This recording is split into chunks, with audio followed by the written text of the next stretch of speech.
பயணம் குறித்து என்ன? அனைவருக்கும் வணக்கம்.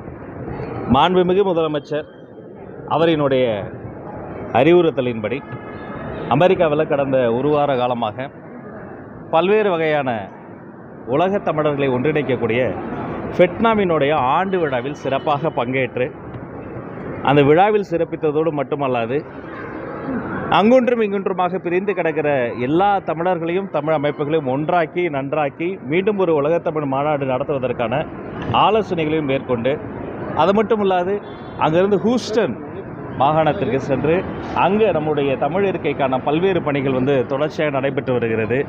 அப்படி அனைத்து வகையான தமிழ் பணியோடு வெற்றிகரமாக அமெரிக்க பயணத்தை நிறைவு செய்து வந்திருக்கிறேன். இந்த பொன்னான வாய்ப்பளித்த மாண்புமிகு முதல்வருக்கு என்னுடைய மனமார்ந்த நன்றியை தெரிவித்துக் கொள்கிறேன்.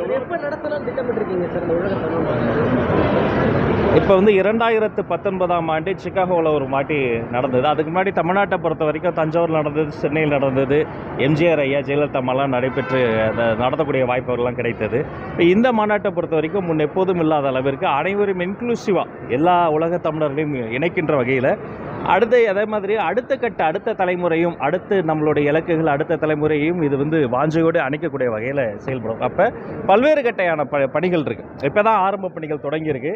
அடுத்த ஆலோசனை பணி இருக்குது. ஆரம்ப பணிக்கு அடுத்து ஆலோசனை பணிக்கு அடுத்து ஆராய்ச்சி பணிக்கு அடுத்து களப்பணி இருக்கிறது. அப்போது மாண்புமிகு முதல்வரோடு கலந்து பேசி சொல்கிறேன். அவர்கள் ஒரு வெளியிட்ட ஒரு காணொலி மிகவும் ஒரு பிரச்சனையாக இருக்குது. அதே மாதிரி தொடர்ச்சியாக இது போன்ற காவல்காவினர் அரசு அலுவலர்கள் இந்த மாதிரி பள்ளிகள் சென்று ரீல்ஸ் பேசுகிறதா இருக்குது. இது குறித்து நீங்கள் எப்படி பார்க்குறீங்க? அதாவது ஆய்வு பணிகிறது காலங்காலமாக நடைபெறுவது தான். அது ஒவ்வொரு அமைச்சரும் ஒவ்வொரு சட்டமன்ற உறுப்பினரும் சம்பந்தப்பட்ட அவர்களினுடைய தொகுதியில் இருக்கக்கூடிய பல்வேறு வகையான இடங்களுக்கும் சென்று ஆய்வு செய்வது என்பது ஒரு மரபு தான். சம்மந்தப்பட்ட நிகழ்வில் கூட நான் அமெரிக்காவில் இருந்து கூட அது குறித்து விசாரித்த போது மாண்புமிகு அமைச்சர் அவங்க எதுவுமே எடுக்கலை. காணொலியோ கேட்பொலியோ மாண்புமிகு அமைச்சர் அந்த அம்மா எதுவுமே எடுக்கலை. சொல்லப்போனால் அவங்களே தமிழ் வழி கல்வியில் படித்த ஒரு சகோதரி தான். ஒரு மாற்றுத்திறனாளியினுடைய மகளாக பிறந்து தமிழ் வழி கல்வியில் பிறந்து இன்று ஆங்கிலத்தில் நன்றாக பேசக்கூடிய ஒரு தனித்திறமை வளர்த்து கொண்ட ஒரு அரசியல் ஆளுமை தான். அதனால் இது அங்கிருந்து மற்ற ஊடகங்கள் எடுத்த காணொலிகள் அதன் பிறகு தொடர்ச்சியாக அது சர்ச்சையாக மாறியது. மற்றபடி இந்த ஆய்வுகள் என்பது அது ஒரு மரபு தான். அதை யாரும் தவறாக எடுத்துக்கொள்ளக்கூடாது.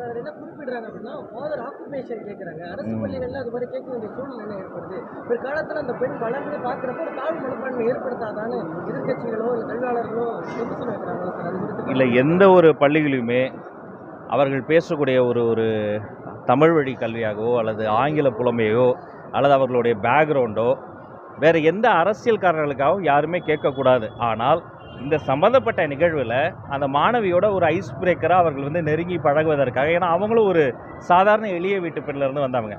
அந்த பெண்மணியை பார்த்தபோது, அந்த மாணவியை பார்த்தபோது அமைச்சருக்கும் தன்னை போல் ஒருத்தையை பார்த்ததால் ஒரு அக்கா ஸ்தானத்தில் தான் அதை அவங்க பேசுகிறாங்க. அதாவது யாரும் அதை தவற எடுத்துக்குவாங்க.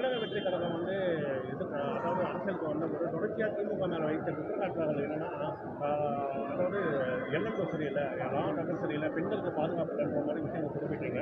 அதே போல தற்போது காவேரிக்கால ஆலந்தூர் பகுதியில் இருக்கக்கூடிய வேமுறையின் கைது செஞ்சு சிறைக்கு சென்ற வந்த நிலையில் அவரை அழைத்துக் கொண்டு சட்டமன்ற உறுப்பினர் ஒரு அரசியல் நிகழ்ச்சியில் ஆய்வு மேற்கொண்டது என்பது மிகப்பெரிய ஒரு சர்ச்சையாச்சு.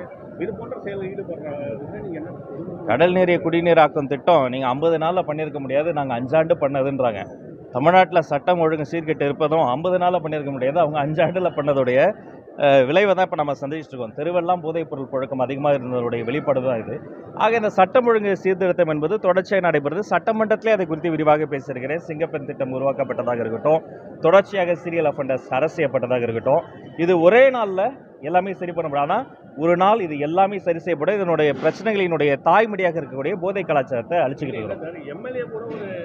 அதான் அந்த மாதிரி அது அவராக வலிந்து அந்த கூட ஒரு சிறப்பு விருந்தினராக அவரை அழைச்சிட்டு போல அந்த சம்மந்தப்பட்ட இடத்துல எல்லாருமே வராங்க. ஒரு அரசியல் தலைவர் இருக்கும்போது வர்றவங்களாம் ஃபோட்டோ எடுக்கும்போது யாரும் தடுக்கவும் முடியாது.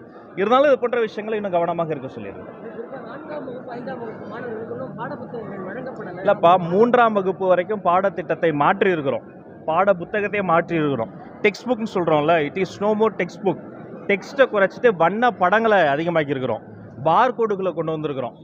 ஸ்லோ லேர்னர்ஸ்னு சொல்லப்படுற தன்வேகத்தில் கற்கும் குழந்தைகள், மெல்ல கற்கும் குழந்தை கூட தன்வேகத்தில் கற்கும் குழந்தையை உள்ளே கொண்டு வருவதற்கான வேலை பண்ணியிருக்கோம். இது 3ஆம் வகுப்பு முடிஞ்சிருச்சு.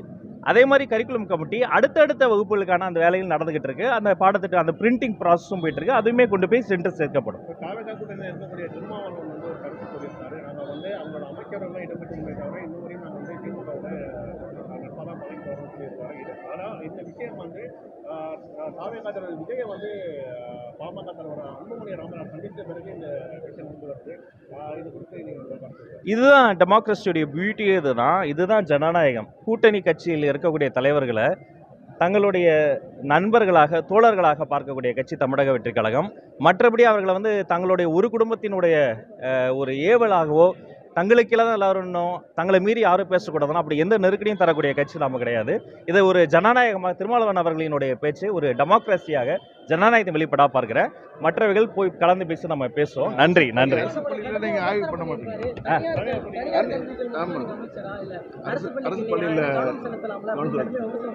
இல்ல தனியார் பள்ளிகள் ஒவ்வொரு சர்டிபிகேட்டுக்கும் 25 லட்சம் 40 லட்சம் காசு கொடுத்ததை தடுத்து ஊழலை 10,000 கோடி ஊழலை தடுத்ததை தனியார் பள்ளிகளுக்கான அனுகூலமாக பார்க்கக்கூடாது. இந்த பார்வை தவறு.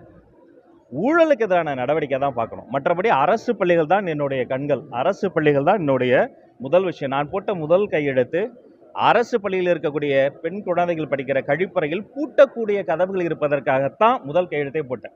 பாத்ரூமுக்கு தான் முதல் கையெழுத்தை போட்டேன். அரசு பள்ளிக்கு தான் முதல் கையெழுத்தை போட்டேன். தொடர்ச்சியாக அரசாங்கத்தில் படிக்கக்கூடிய அந்த பள்ளிகளில் அந்த மாணவர்களுக்கு மாடல் ஸ்கூல்லாம் நேரில் போய் பார்த்துருக்கிறேன். அந்த மாணவர்களுக்கு தேவையான சொன்ன தேதியில் ரிசல்ட்டை எந்த ஃப்ளாவும் இல்லாமல் கொண்டு வந்து அரசு பள்ளி மாணவர்கள் சொல்லியிருக்கிறோம். அதே மாதிரி இந்த வெயிலின் தாக்கம் அதிகமாக இருந்தபோது மாண்பு முதல்வரோட பேசி அவர்களுக்கு ஏதுவாக அந்த நாளை தள்ளி வச்சோம். உண்டு உறைவிட பள்ளிக்கு நேரில் போய் பார்த்து அவர்கள் வேணுங்கிறதெல்லாம் செஞ்சுருக்கிறோம். வகுப்பறைகளை ஸ்மார்ட் கிளாஸ் ரூமாக மாறி நானே கைப்பட போய் ஒரு ஸ்மார்ட் கிளாஸ் ரூமாக திறந்து வச்சுருக்கிறோம். ஆக இது வந்து தனியார் பள்ளிகள் பண்ண 10,000 கோடி ஊழல். அதற்கு எதிராக நாங்கள் பேசுகிற பொழுது அது ஏதோ தனியார் பள்ளிகளுக்கான அனுகூலமாக பார்க்கின்ற பார்வை தவிர ஒருவேளை இந்த ஊழலில் பெரும் முதலைகள்லாம் சம்மந்தப்பட்டிருக்கிறாங்க. அவர்கள்லாம் வெளில வர்றது வந்து இவர் வந்து அவர்களுக்கு ஆதரவாக பேசுகிறாரோ என்ற எண்ணம் இருக்குது. நன்றி.